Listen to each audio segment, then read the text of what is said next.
अभी गुजरात में एक फैक्ट्री लग रही है सेमीकंडक्टर की। वो फैक्ट्री पहले लगनी थी, इस बात को समझिए आप लोग। वो फैक्ट्री लगनी थी महाराष्ट्र में।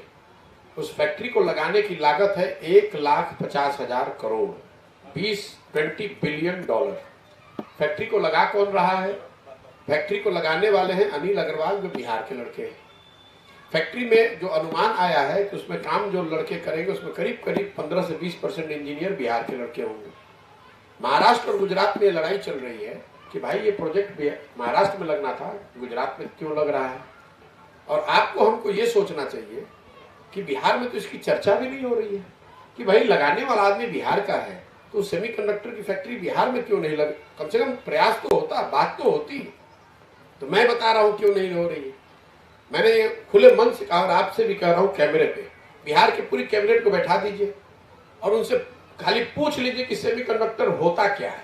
अगर एक आदमी भी बता देगा कि सेमीकंडक्टर होता क्या है तो मैं मान जाऊंगा। आपको पता ही नहीं है तो आपको कैसे पता चलेगा कि रोजगार कैसे आएगा। आप तो उसी 1960 के जमाने में जी रहे हैं, खुद भी अनपढ़ हैं, पूरे समाज को भी अनपढ़ बना रहे हैं। खुद जिस हालत में है वैसे ही पूरे समाज को बना दिया है। और आप लोग भी उसी चक्कर में पड़े हुए हैं कि बिहार में सरकार चलाने का मतलब है कि कुछ पेंशन बांट दिया, कुछ कपड़े बांट दिए, कुछ साइकिल बांट दिया, हो गई तरक्की, हो गई विकास। इसी में पड़े। दुनिया कहां से कहां चली गई।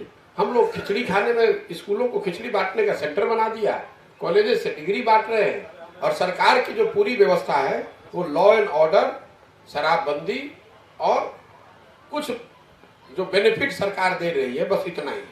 जिसके पास चले जाइए गांव देहात में, 50 साल पहले भी लोग आवास मांग रहे थे, आज भी आवास मांग रहे हैं। 50 साल पहले भी अनाज के लिए रो रहे थे, आज भी अनाज के लिए रो रहे हैं। कैसे सुधरेगा बिहार? दुनिया कहां से कहां चली गई। हम लोग आज भी 1960 में जी रहे हैं, नेता भी 1960 में जी रहे हैं, पत्रकार बंधु भी 1960 का ही सवाल कर रहे हैं और जनता भी उसी जीवन में जी रहे। इससे जो बेहतर है वो बिहार छोड़ के चला जा रहा है। तो बिहार में वही लोग बच जा रहे हैं जिनको सबको आपने बांध कर नीचे कर दिया है। ये समाजवाद का ढोंग करने वाले लोग, इन्होंने समाजवाद के नाम पर गरीबी का बंटवारा किया है, अशिक्षा का बंटवारा किया है। पूरे समाज को अशिक्षित बना दीजिए, समाज बन गया समता मूलक। पूरे समाज को भूमिहीन बना दीजिए, बन गया समता मूलक, सब मजदूर हो गए। पूरे समाज को बेकार बना दीजिए, बन गया समता मूलक, सब बेरोजगार हो गया।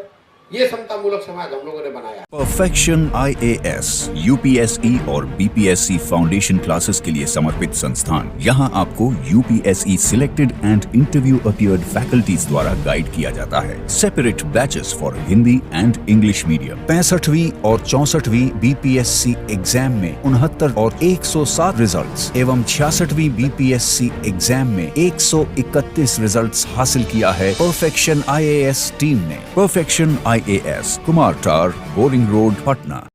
तो धान, मान लीजिए कि अभी धान की कटाई चल रही है। धान का समर्थन मूल्य 2040 रुपए है और धान बिक रहा है 1300-1400 रुपए पे। तो अगर आप 2 गुने 3 गुने लागत में आपका कॉस्ट बढ़ा हुआ है और आप जो पैदा कर रहे हैं उसको 30% कम या 40% कम दाम में बेचेंगे तो आपका खेत तो बिकेगा ही, किसानों की हालत बदहाल होगी ही होगी। अब इसको लेकर मैं आपको आंकड़ा दे रहा हूं जो आपकी जानकारी के लिए होनी चाहिए। बिहार में पिछले 10 साल का मैंने आंकड़ा निकलवाया, सिर्फ 13% धान यहां पर समर्थन मूल्य पर लिया गया है आज तक।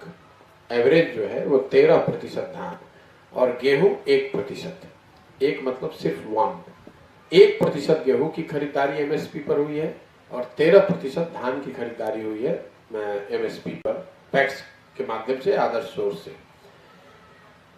देश में ये एवरेज जितना भी हो, पंजाब जैसे राज्यों में 70 से 75% धान गेहूं जो है ये खरीदारी समर्थन मूल्य पर होती है। अगर बिहार में किसानों का जो फसल है उसको केंद्र सरकार द्वारा अनाउंस किए गए समर्थन मूल्य पर खरीद लिया जाए तो आपको जानकर आश्चर्य होगा कि हर साल बिहार के किसानों को 25,000 करोड़ रुपया, करीब 25,000 करोड़ रुपया अधिक मिलने लगेगा। और ये दुर्भाग्य की बात है कि ये काम यहाँ नहीं हो रहा है क्योंकि ये पैसा बिहार सरकार को नहीं देना है। अगर यहाँ मंडियों की समुचित व्यवस्था हो जाए, किसानों का ये धान और गेहूं और मक्का बाजरा जो जिसका भी एमएसपी केंद्र सरकार जारी करती है, अगर आप उसको प्रोक्योर कर लें, अगर आप उसको खरीदें, तो ये पैसा आपको केंद्र से लेना है।